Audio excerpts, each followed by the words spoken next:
ప్రభు నామానికి స్తోత్రం కలుగునుగాక. ప్రభు నామములో మరి ఒకసారి క్రీస్తు ప్రభు ఆయన యొక్క జయము జయము అని స్తుతించే మట్లాది వారాన్ని మనకి అనుగ్రహించినందుకు ప్రభు స్తోత్రాలు చెల్లిద్దాం. ఏమిటి యేసు ప్రభు మట్లాది వారంలో ఉన్న ప్రత్యేకత? రండి దేవుని వాక్యాన్ని మనం ధ్యానం చేద్దాం. మత్తయి సువార్త 21వ అధ్యాయం 5వ వచనం. మత్తయి 21:5. ఇదిగో నీ రాజు సాత్వికుడై గాడిదను భారవాహక పశుపిల్ల అయిన చిన్న గాడిదను ఎక్కి నీ యొద్దకు వచ్చుచున్నాడని సియోను కుమారితో చెప్పుడి. సిలువ ప్రవచనాత్మకం, మట్టలాదివారం ప్రవచనాత్మకం, ఆయన మరణం ప్రవచనాత్మకం. 500 సంవత్సరాల క్రితమే జకరియా ద్వారా పలుకబడిన ఈ ప్రవచనం క్రీస్తు ప్రభు ద్వారా నెరవేరింది ఆయనలో. ఈ ఒక్క సందర్భంలోనే ప్రభుని రాజుగా జయ జయ ధ్వానాలు చేశారు.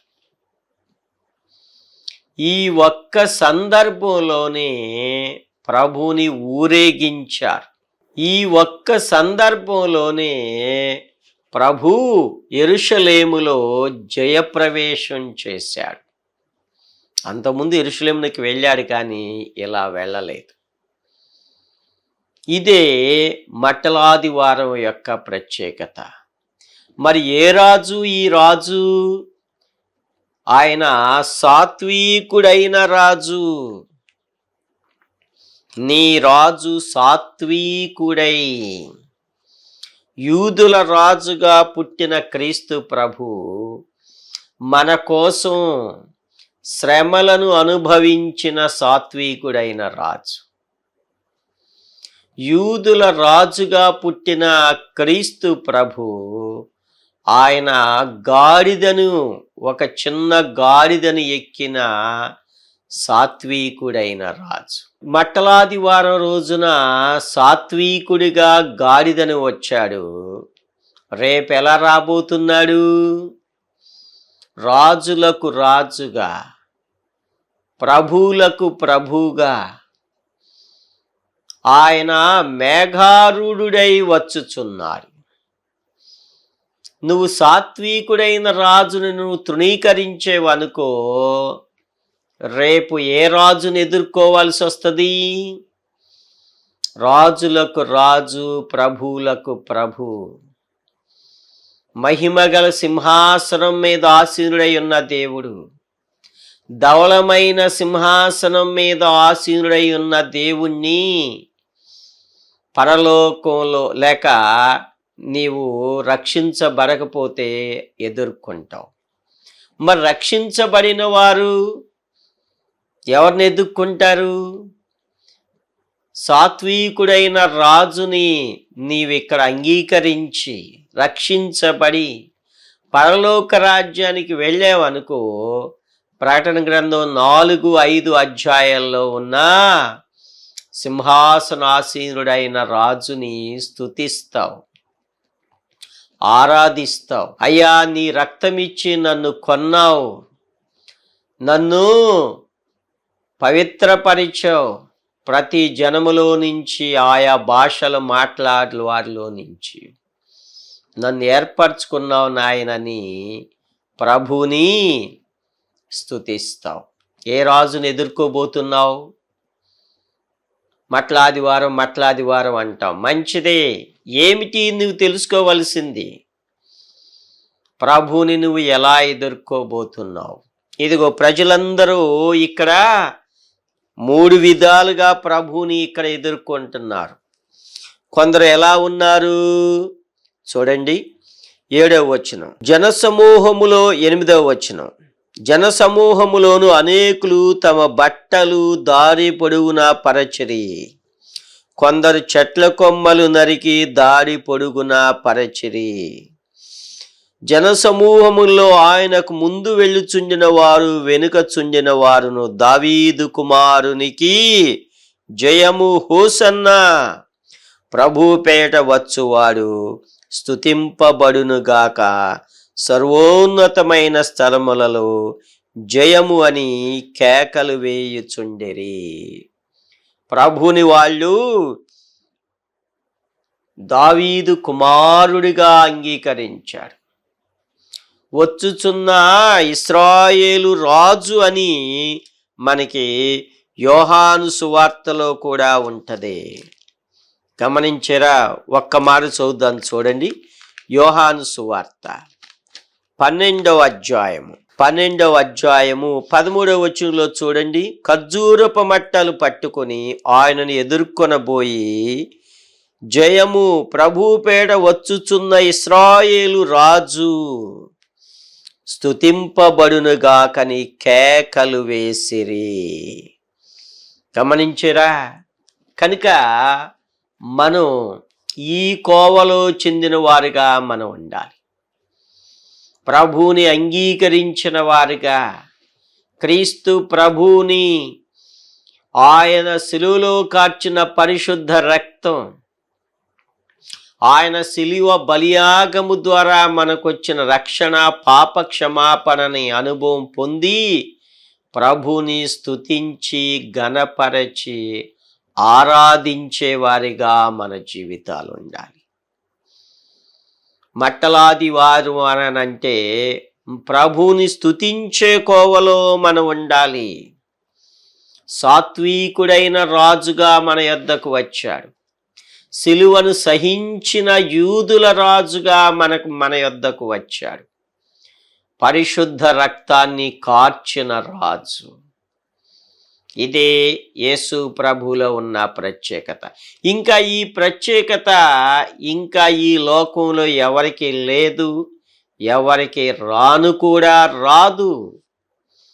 సాత్వికుడైన నీ రాజు. కొందరు ప్రభువును అలా స్తుతించారు. మళ్ళీ కొందరు ఎలా ఉన్నారు చూడండి. మత్తయి సువార్త 21:10. ఆయన యెరూషలేములోనికి వచ్చినప్పుడు ఎక్కడికి వెళ్ళాడు? తిన్నగా యెరూషలేము. ఇదే ప్రవచనం మరలా నెరవేరబోతుంది. యెరూషలేములో తూర్పు గుమ్మమున ఆయన మరలా ప్రవేశించబోతున్నారు. ఇప్పటివరకు ఆ తూర్పు గుమ్మం మూయబడి ఉన్నది ప్రభు కోసమే. గమనించరా? యెరూషలేములో ఆయన మరలా జయప్రవేశం చేస్తాడు పరిశుద్ధులందరితో. అప్పుడు అందరూ ప్రభుని ఏకముగా స్తుతిస్తారు. ఏమని? యోహాను సువార్తలో ఉన్న 12వ అధ్యాయంలోది, ప్రభుపేట వచ్చుచున్న ఇశ్రాయేలు రాజు స్తుతింపబడునుగాక. నేషనల్ వర్షిప్ జరుగుద్ది అక్కడ. ఇశ్రాయేలీలందరూ ప్రభుని మెస్సయ్యగా అంగీకరిస్తారు, ఆయనను స్తుతిస్తారు. ఈ ప్రవచనం త్వరలో నెరవేరబోతూ ఉన్నది. ప్రభు ఆయన మరలా ఒలీవ కొండ మీద అడిగిడి, ఒలీవ కొండ 2 భాగాలుగా చీలి ఒక లోయ ఏర్పడి యెరూషలేములోనికి రానయ్యున్న ప్రభు. సియోను కుమారితో చెప్పుడి. గమనించారా? ఇశ్రాయేలీయులకందరికీ మెస్సయ్యాగా గుర్తించబడే రోజు ఈ ప్రవచనం నెరవేరుతుంది. గమనించారా? కనుక నువ్వు ప్రభుని ఏ గుంపులో నువ్వున్నావు? ప్రభుని స్తుతించే గుంపులో ఉన్నావా? లేకపోతే ప్రభుని వ్యతిరేకపరిచే గుంపులో నువ్వు ఉన్నావా? సాత్వికుడైన రాజు నీ వద్దకు వచ్చాడు. ఇప్పుడు నిన్ను రక్షించబడమని ఆయన నిన్ను ఇప్పుడు బ్రతిమలాడుతూ ఉన్నాడు. నీ కోసం ప్రాణం పెడతానికి వచ్చాడు. ఇంకొక వారంలో సిలువ వేయబడతాడనగా ఒక రాజుగా జయప్రవేశం చేశాడు యెరూషలేములో. కొందరు ఆయనను స్తుతించారు. కొందరు ఎలా ఉన్నారు? 10వ వచనంలో, ఆయన యెరూషలేములోనికి వచ్చినప్పుడు పట్టణమంతయు ఈయన ఎవరో అని కలవరపడెను. ఇదొక దౌర్భాగ్యం. యేసు ప్రభు శిలువ మరణాన్ని ఇప్పటికీ గుర్తించని ప్రజలున్నారు. ప్రియమైన సోదరులారా, సోదరీలారా, అమ్మలారా, అయ్యలారా, విద్యార్థులారా, జ్ఞానులారా, లోకంలో ఉన్న గనులారా, గొప్పవారులారా, పేరు ప్రఖ్యాతులు గలవారులారా, ఒక్కసారి తెలుసుకోండి, ఆయన ఎవరో కాదు, నీ కోసం నిన్ను రక్షించడానికి వచ్చిన క్రీస్తు ప్రభు. ఇప్పటికీ చాలా మందిలో సైతానుడు గ్రుడ్డితనం ఏమని కలుగజేశాడు?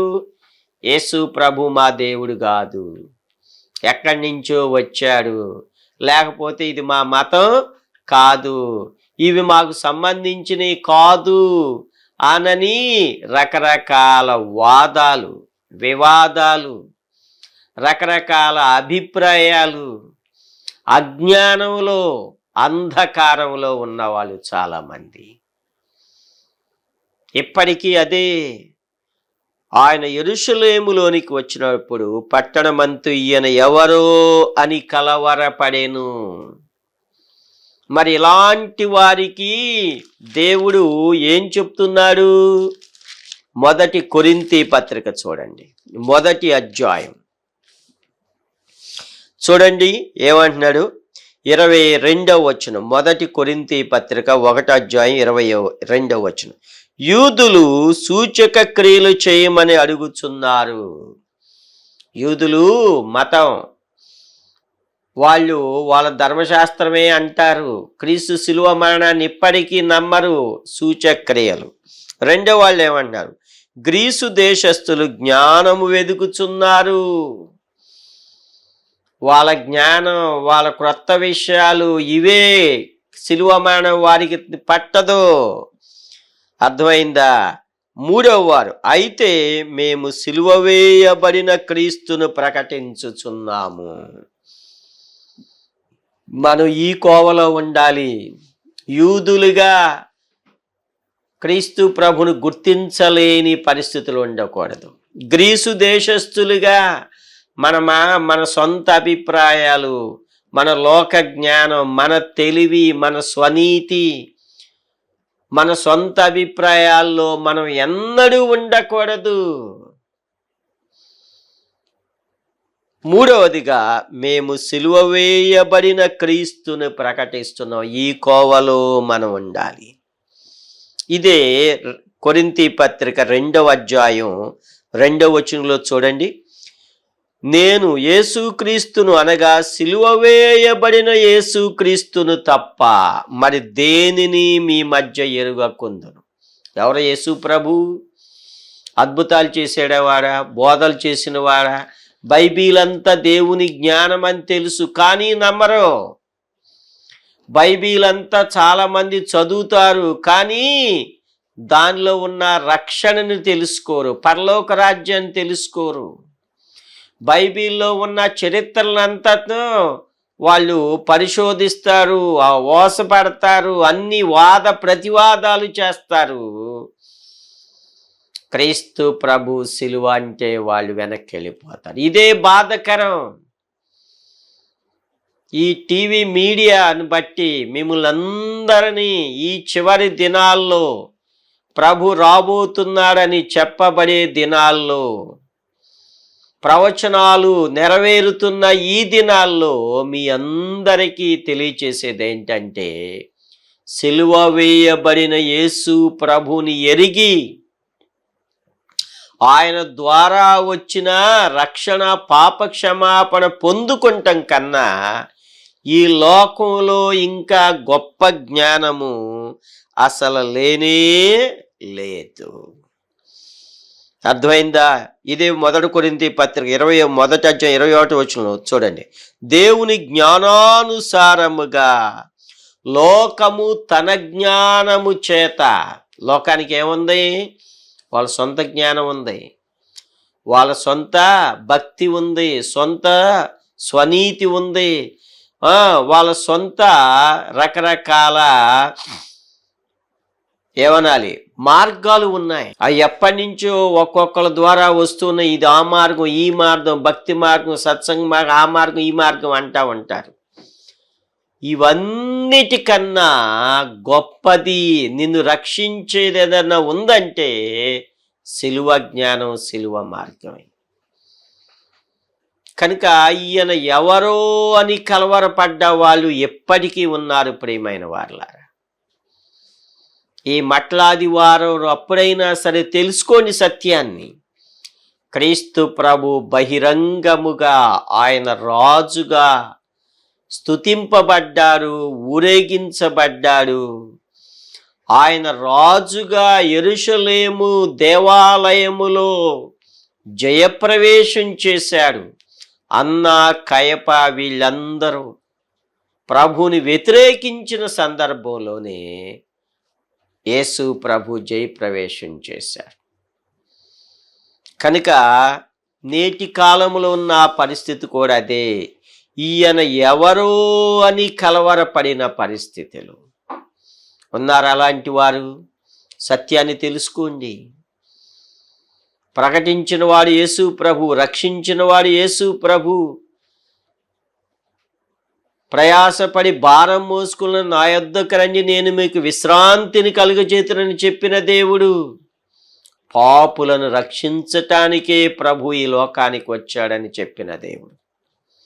నశించిన దానిని వెదకి రక్షించటానికి వచ్చానని దేవుడు. ఈ నామమున తప్ప మరి ఏ నామమున రక్షణ కలుగదని ధైర్యంగా చెప్పిన దేవుడు. నేనే మార్గము, జీవము, సత్యము, నా ద్వారా తప్ప ఎవడను తండ్రి యొద్దకు రాడు అని చెప్పిన దేవుడు. తెలుసుకోని సత్యాన్ని ఇప్పటికైనా సరే.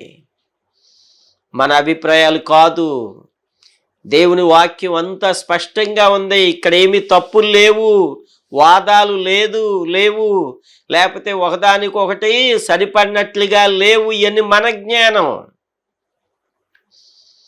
దేవుని యొక్క జ్ఞానం ఉన్నది. కనుక ఈయన ఎవరో అని కలవరపడి, ఎవరైనా నిన్ను రక్షించటానికి వచ్చిన క్రీస్తు ప్రభు, నిన్ను రక్షించటానికి వచ్చిన సాత్వికుడైన రాజు. అంతేకాదు, ఆది కాండము నుంచి ప్రకటన గ్రంథం వరకు యేసు ప్రభు, ఆయన శిలువ మరణం, ఆయన యొక్క పుట్టుక, ఆయన పునరుద్ధానం, ఆయన ఆరోహణం, ఆయన రెండవ రాకడ ప్రవచించబడింది. ఇలా ఎవ్వరి గురించి కూడా ఇంతగా స్పష్టంగా లేదు. తెలుసుకోండి, మీ జ్ఞానం ఎంత ఉందో. ఇక ప్రభు అలాంటి గొప్ప దేవుడు. అనాది కాలము నుంచి చరిత్రలో దేవుడిగా నిరూపించబడిన దేవుడు. ఈయన ఎవరో అని కలవరపడక్కర్లా. దావీదు పట్టణమందు నేడు రక్షకుడిగా పుట్టిన దేవుడు, ఆయన పాపుల రక్షకుడిగా ఉన్న దేవుడు, రక్షకుడని జనములలో ప్రకటించబడిన దేవుడు. ఎవరో కాదు ఆయన. తెలుసుకోని సత్యాన్ని. మన జ్ఞానం, మన అహంభావాలు, మన యొక్క అభిప్రాయాలు, మన వాదాలు ఇవి కాదు. కొందరికి రకరకాలు అడ్డు వస్తూ ఉంటాయి. ధనం, పేరు ప్రఖ్యాతులు, స్టేటస్, ఇంకా రకరకాల విషయాలు అడ్డుపడి రక్షించబడకుండా ఉంటారు. బైబిల్లో ఒక ఆయన ఉన్నాడు, జక్కయ్య గారు. సుంకరి, గుత్తదారుడు, ధనవంతుడు, ఇవన్నిటినీ పక్కన పెట్టాడు. యేసు ప్రభుని చూస్తానికి వచ్చాడు. ఆయన ధనాన్ని పక్కన పెట్టాడు, ఆయన హోదాని పక్కన పెట్టాడు, ఆయన పేరు ప్రఖ్యాతులను పక్కన పెట్టాడు. ప్రభుని చూస్తానికి వచ్చాడు, రక్షించబడ్డాడు, పరలోక రాజ్యంలో ఉన్నాడు. మనం చూస్తాం. ఇంకొక ఆయన ఉన్నాడు, ఐథియోపియల రాణి క్రింద, కందాకే క్రింద ధనాగారం అంతటి మీద మంత్రి గారు. ఆయన కన్నా మన గొప్పవాళ్ళం కాదు. ఆయనకన్నా మనం ఏం పెద్ద వేదాలను నేర్చుకున్న వాళ్ళం కాదు. ఆయన దేవుని వాక్యాన్ని చదువుతున్నాడు, ఆరాధించడానికి వచ్చాడు, సత్యాన్ని గ్రహించాడు, రక్షించబడి బాప్తీసం తీసుకుని వెళ్ళి దేవుని ఎరుగని ఆ ప్రాంతంలో ఆఫ్రికా ఖండంలో సువార్తను ప్రకటించుంటాడు. ఆయన అన్ని హోదాల్ని అన్నిటినీ పక్కన పెట్టి తగ్గించుకుని ప్రభు నమ్ముకుని వెళ్ళాడు. ప్రియమైన సోదరులారా, సోదరులారా, ధనవంతులారా, జ్ఞానులారా, విద్యావంతులారా, వేదాంత పండితులారా, మీరు స్కాలర్స్ అయినా, డాక్టరేట్లైనా, ఎలాంటి తత్వవేత్తలైనా, మీలో యేసు ప్రభు రక్షకుడని మీరు గ్రహించకపోతే జ్ఞానుల జ్ఞానమును ఆయన ఏం చేస్తాడు? వ్యర్థపరుస్తాడు. ఈయన ఎవరు అని మట్లాదివారం రోజున కలవరపడ్డారు. మనం ఆ పరిస్థితులు ఉండకూడదు. ఆయనే నిన్ను రక్షించే దేవుడు, నీ కోసం ప్రాణం పెట్టిన దేవుడు, నిన్ను మోక్షానికి నడిపించే గొప్ప దేవుడు. ఒకవేళ నువ్వు ఇప్పుడు ప్రభువుని నమ్మలేదనుకో, మళ్ళా ఖచ్చితంగా నమ్ముతావు. ఎప్పుడు నమ్ముతావు? ఇదిగో చూడండి, ప్రకటన గ్రంథం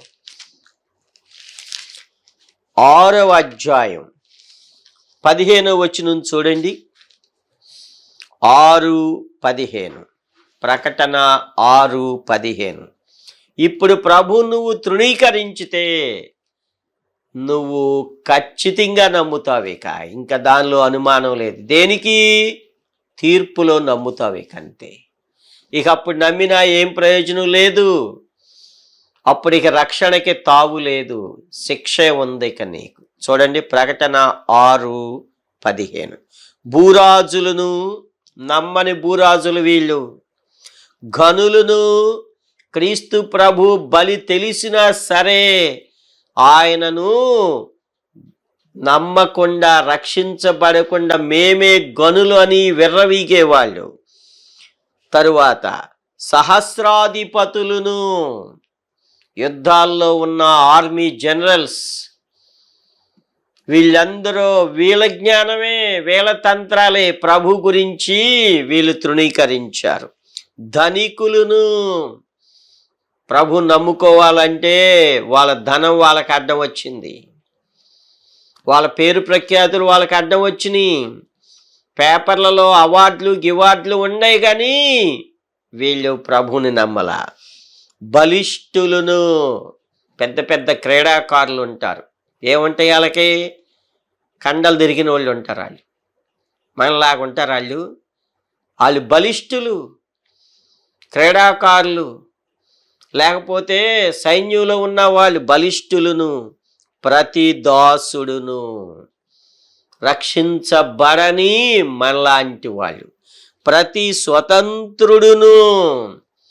వీళ్ళు ఎవరిని నమ్మరో, దేన్ని నమ్మరో, దేవుడు లేడంటారు, నాస్తికులు లాంటి వాళ్ళు. స్వతంత్రుడును ఎక్కడికి వెళ్ళిపోతారు? కొండ గుహలలోను, బండ సందులలోను దాక్కుని. ఇప్పుడు బంకర్స్ అంటున్నారు చూడండి. ఇరాక్ వాళ్ళు 10 కిలోమీటర్ల క్రింద బంకర్స్లో వాళ్ళ యొక్క డ్రోన్స్ ఉన్నాయి, యుద్ధ విమానాలు ఉన్నాయి, వాళ్ళ సైన్యం ఉన్నదంట. వింటున్నాం మనం.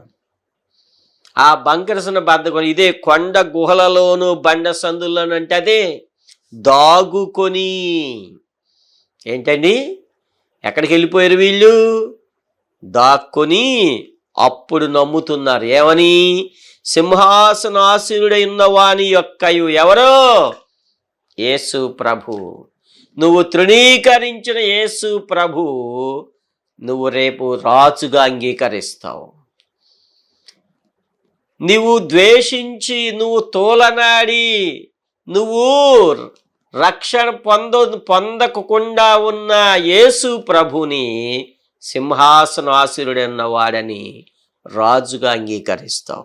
తర్వాత గొర్రెపిల్ల యొక్కయు. ఏ గొర్రెపిల్ల? నీ కోసం లోక పాపమును మోసిన దేవుని గొర్రెపిల్ల, నీ కోసం వధింపబడిన దేవుని గొర్రెపిల్ల, నీ కోసం పరిశుద్ధ రక్తాన్ని కార్చిన గొర్రెపిల్ల. ఈరోజు నువ్వు ఎవరో అని అనుకున్నావు, రేపు ఈ మాటలే అంటావు నీవు. ఆయన సింహాసనాసీనుడైన రాజు, మన కోసం గొర్రెపిల్లగా వధింపబడిన రాజును ఒప్పుకుంటావు, కానీ రక్షణ లేదు.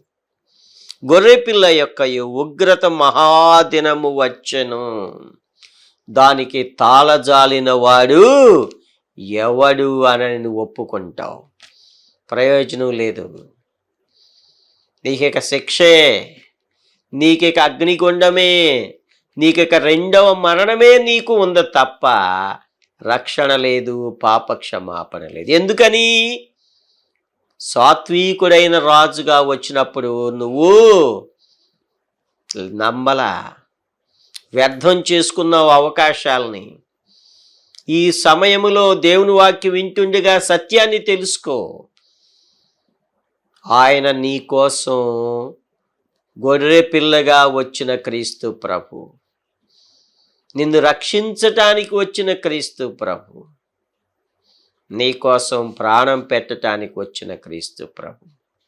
మట్లాది వారము అంటే అన్యులు, దేవుణ్ణి ఎరుగని వారు, ఈయన ఎవరో అనేవారు తెలుసుకునే ఒక గొప్ప అవకాశం. ఈయన ఎవరో అని పట్టణమంతయు కలవరపడెను. గమనించారా? మీరు కలవరపడవలసిన అవసరం లేదు ప్రియమైన వాళ్ళారా. రండి ప్రభు దగ్గరికి. ఆయనను స్తుతించే గుంపులో మనం ఉండాలి, ఆయనను ఆరాధించే గుంపులో మనం ఉండాలి. ఆయన మరలా రాజులకు రాజుగా ఓ మేఘారుడై వచ్చుచున్నప్పుడు ఎత్తబడే గుంపులో మనం ఉండాలి. కానీ ఈయన ఎవరో అని విడవబడ్డ గుంపులో మనం ఉండకూడదు ప్రియమైన వాళ్ళారా. తెలుసుకోండి సత్యాన్ని. ఆయన ఎవరో కాదు, ఆయన మనందరి కోసం వచ్చిన క్రీస్తు ప్రభు. ఒక్క మాట మనం చదువుదాం, చూడండి. యోహాను పత్రిక 5వ అధ్యాయం. ఎవరు ఈయన? ఏమని అంటున్నారు చూడండి. యోహాను పత్రిక 5వ అధ్యాయము 20వ వచనంలో 2వ భాగం చూడండి.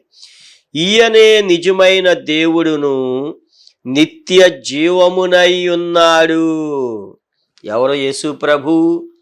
నిజమైన దేవుడు, నశించిపోయే నీకు నిత్య జీవాన్ని ఇచ్చే దేవుడు. తెలుసుకొని సత్యాన్ని ఇప్పటికైనా సరే. ఆయన ఎవరో కాదు, నిజముగా లోకరక్షకుడు, నిజముగా దేవుడు, నీకోసం మరలా రానయ్యున్న దేవుడు. ఆ సత్యాన్ని గ్రహించి నువ్వు రక్షించబడవని నిన్ను ప్రేమతో బ్రతిమలాడుచున్నావు. అలాంటి రక్షణ భాగ్యాన్ని ఈ పండుగ సమయంలో ప్రభు నీకు అనుగ్రహించునుగాక. ప్రార్థన చేసుకుందాం. పరిశుద్ధుడా, దయగల తండ్రి, ఇంకా ఎవరైతే ఈయన ఎవరో అని నిర్లక్ష్యం చేసే వారిని, వారి మనోనేత్రాలు తెరవండి. వారి అంధకారములో నుంచి వెలుగు ప్రకాశింపచేయండి.